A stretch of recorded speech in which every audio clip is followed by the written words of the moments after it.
नमस्कार दोस्तों, आप सबका एक बार फिर से मेरे चैनल पे हार्दिक स्वागत। मैं आपका दोस्त विवेक कोपना। आज इस वीडियो के माध्यम से जो मैं चर्चा करने आया हूँ जिस टॉपिक पे, वो टॉपिक है कि हमारी जन्म कुंडली में जो ग्रह हैं वो जिन नक्षत्रों में बैठे हुए हैं उनका फल कैसा होगा। क्योंकि ज़्यादातर मैंने देखा है, कुछ लोग लाल किताब करते हैं, कुछ वैदिक एस्ट्रोलॉजी भी करते हैं। लाल किताब की तो बात ही नहीं करूँगा क्योंकि वो तो मैं तो उसे मानता ही नहीं हूँ बिल्कुल। क्योंकि उस लाल किताब में जो भी ये लाल किताब करते हैं, ठगी ठोरी, मैं तो यही कहूँगा ठगी ठोरी है मेरी। ना तो ये ग्रहों का परिवर्तन देखते हैं, ना उच्च नीच देखते हैं, ना ही नक्षत्र तो बहुत दूर की बात है। ये तो इवन की जो भी लगन होता है, चार्ट होता है, वो लगन को ख़त्म करके मेष लगन बनाकर ही अपने प्रेडिक्शन दे देते हैं जी। केतु 8 में बैठा है तो नर औलाद नहीं होगी जी, ठीक है ना। चंद्र 8 में बैठा हुआ जी, और जो घर है वो इन्होंने कोई ना कोई कुआं जो है बंद करके बनाया हुआ, मतलब फालतू की ठगी ठोरी बस ये तो। और वैदिक एस्ट्रोलॉजी में देखता हूँ कि लोग बड़ा कुछ करते हैं जी। ये प्लैनेट उच्च का बैठा है जी, ये शिव राशि का बैठा है जी, ये मूल त्रिकोण का बैठा है जी। लेकिन जब उस प्लैनेट की दशा भुक्ति अंतर आता है तो जातक बड़ा परेशान होता है। और बताने वाले ने ये बताया होता है जी, आपके चार्ट में तो दो दो प्लैनेट जो हैं वो उच्च के बैठे हुए हैं, शिव राशि के बैठे हुए हैं, लेकिन जातक परेशान। परेशान किस लिए? वो इसलिए क्योंकि बताने वाले ने ये नहीं देखा कि उस नेटिव के चार्ट में जिस पर्टिकुलर प्लैनेट के बारे में बात की जा रही है वो प्लैनेट किसके नक्षत्र में चला गया। और मेरा ये मानना है कि बगैर नक्षत्र देखे किसी भी चार्ट पर प्रेडिक्शन करना दोस्तों बिल्कुल गलत बात है, बिल्कुल गलत बात। वो इसलिए क्योंकि प्लैनेट जो होते हैं, ग्रह जो होते हैं, वो अपने नक्षत्र, जिस नक्षत्र में हो उसका रिजल्ट देने के लिए वो मजबूर होते हैं। इस टॉपिक को शुरू करने से पहले मैं आप सभी दोस्तों से, मित्रों से गुजारिश करूंगा, और ख़ासकर उन दोस्तों से जिनने पहली बार ये मेरा चैनल जो देख रहे हैं, यदि आपने चैनल सब्सक्राइब नहीं किया तो प्लीज़ सब्सक्राइब कर लें और बेल का बटन दबाना ना भूलें। एस्ट्रोलॉजी से रिलेटेड जो भी वीडियो अपलोड करूँ, चाहे वैदिक हो, केपी एस्ट्रोलॉजी हो, कोई भी हो, आप उसे मिस ना कर पाएँ। चलिए दोस्तों, बात करते हैं। जैसे कि हमने बात की कि हम लोग हमेशा ये देखते रहते हैं कि हमारे चार्ट में ये ग्रह तो अपनी राशि, मित्र राशि, उच्च राशि में बैठा जी, तो फिर मुझे पॉजिटिव रिजल्ट क्यों नहीं मिला। वो इसलिए क्योंकि हम ये देखना भूल जाते हैं कि हमारे चार्ट में जिस पर्टिकुलर प्लैनेट के बारे में बात की जा रही है वो किसके नक्षत्र में बैठा हुआ है।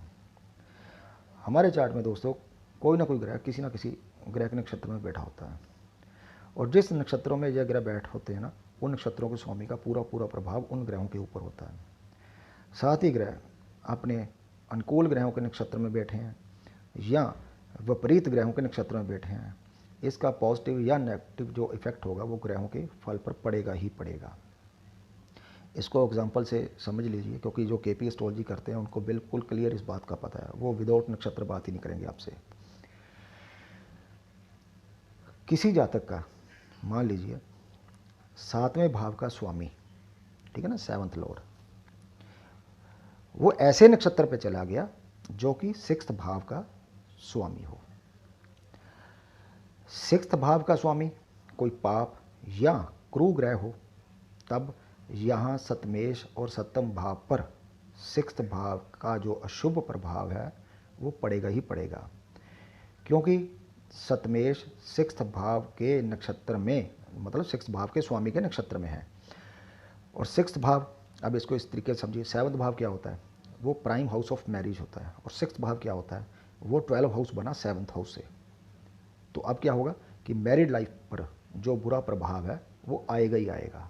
अब देखने वाला क्या करता है, मान लीजिए कि प्लैनेट जो है 7th हाउस का लॉर्ड 7th हाउस में ही बैठा हुआ है, तो वो कहेगा ये तो बहुत बढ़िया है जी, ये तो बड़ी अच्छी कुंडली है। लेकिन ये देखना भूल जाता है कि वो किसके नक्षत्र में चला गया। अभी सिर्फ नक्षत्र की बात कर रहा हूँ, थोड़ा सा और आगे बढ़ जाते हैं। मान लीजिए जैसे कि ये 6th भाव का स्वामी जो है उसके नक्षत्र में हो 7th भाव का लॉर्ड। अब ये 6th भाव का जो स्वामी है, इसकी युति जो है, मान लीजिए ऐसे प्लैनेट के साथ हो डिग्रीकली, ठीक है ना, वो 12 हाउस का स्वामी बने, लो जी हो गया काम। अब देखने वाला कह रहा है चार्ट तो बहुत बढ़िया जी, 7th हाउस का लॉर्ड तो 7th हाउस में बैठा हुआ है, लेकिन वहाँ पर पूरे चार्ट की जो है बैंड बज गई। अब डिवोर्स क्या है, बिल्कुल पक्का है, इधर शादी उधर डिवोर्स, ठीक है ना। अब मान लो 7th हाउस का जो लॉर्ड है, ठीक है ना, वो ऐसे नक्षत्र में चला जाए जो नक्षत्र लॉर्ड 11th भाव का, 11th हाउस का स्वामी हो। अब बहुत बढ़िया है, अब बहुत बढ़िया हुआ, क्योंकि 7th हाउस का जो रिलेशन है वो 11th भाव से बन गया। अब बहुत बढ़िया रहेगा। नक्षत्र को बिना देखे कौन सा प्लेनेट किस नक्षत्र पर है एनालिसिस कर देना, प्रेडिक्शन कर देनी, ये बिल्कुल ही गलत बात है। ठीक है, इसको एक एग्जांपल से समझ लेते हैं। मान लो किसी का धनु लगन हो। अब धनु लगन देखिए, धनु लगन में यदि हम कोई बंदा हमारे पास पूछने आता है, जी मेरा कैरियर वाइज कैसा रहेगा, बैंक बैलेंस कैसा रहेगा, फाइनेंस कैसा रहेगा। अब जो सेकंड हाउस है जहाँ से हम बैंक बैलेंस या पैसे की जो भी स्थिति देखते हैं, वहाँ पर मकर राशि आएगी जिसका स्वामी शनि है। और धनु लगन में 10th हाउस का लॉर्ड जहाँ पर मिथुन राशि आती है, सॉरी कन्या राशि आती है। ठीक है, अब उसका स्वामी बुध बना। अब मान लीजिए second lord Shani, 10th lord Budh जो है, दोनों ऐसे नक्षत्र में चले जाएं, सूर्य के नक्षत्र में मान लीजिए चले जाएं। अब सूर्य धनु लगन वालों के लिए जो है 9th हाउस का लॉर्ड बनता है, भाग्य का स्वामी बनता है, सरकार जो है, ठीक है ना, गवर्नमेंट जैसे कहते हैं, गवर्नमेंट अथॉरिटी कहते हैं, उसका कारक भी है। अब यहाँ पर देखिए जो सेकंड हाउस का लॉर्ड और 10th हाउस का लॉर्ड है, वो 9th हाउस का लॉर्ड जो सूर्य है उसके नक्षत्र पे चले गए।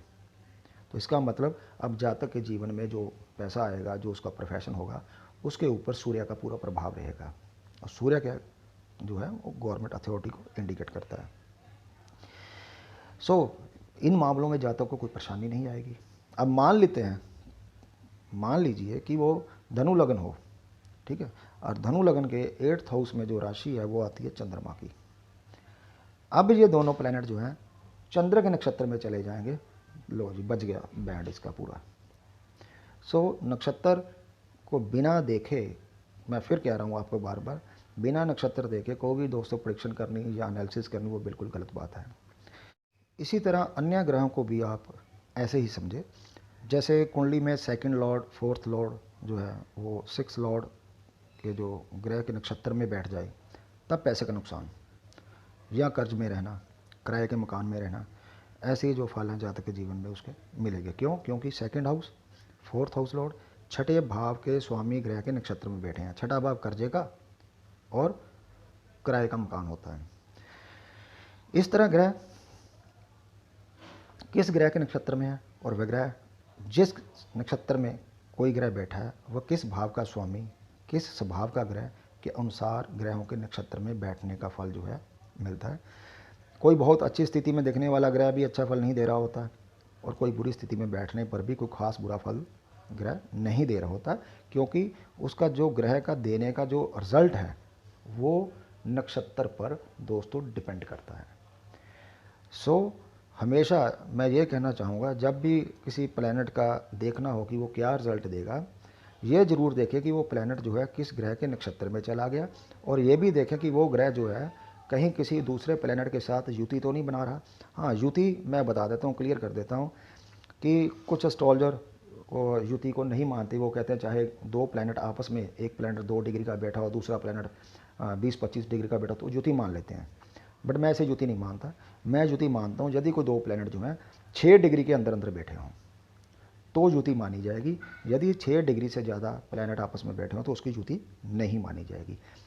हाँ, सूर्य और चंद्र के मामले में मान लीजिए कोई प्लैनेट, कोई भी ABC प्लैनेट है, राहु केतु को छोड़ के, तो बाकी जो प्लैनेट बैठे, यदि चंद्रमा साथ में बैठा हुआ है तो उस युति में आप उसको 10 डिग्री तक भी ले सकते हैं, और यदि सूर्य बैठा हुआ है तो उस युति को 8 डिग्री तक ले सकते हैं।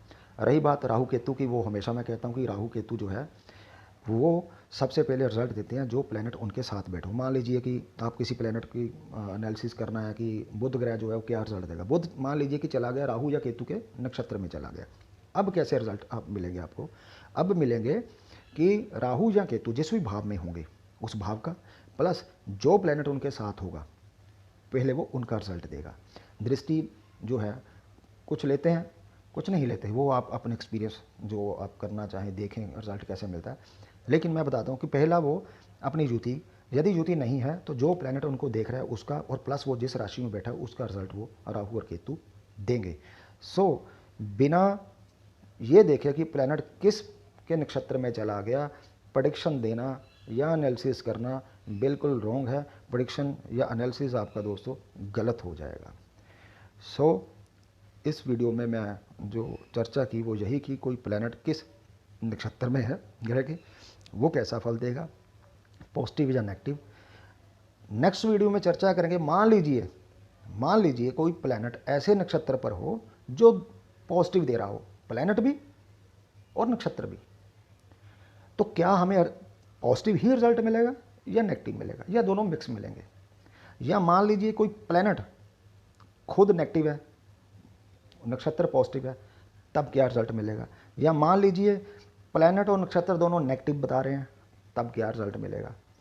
उसका वीडियो मैं अलग से बना दूंगा।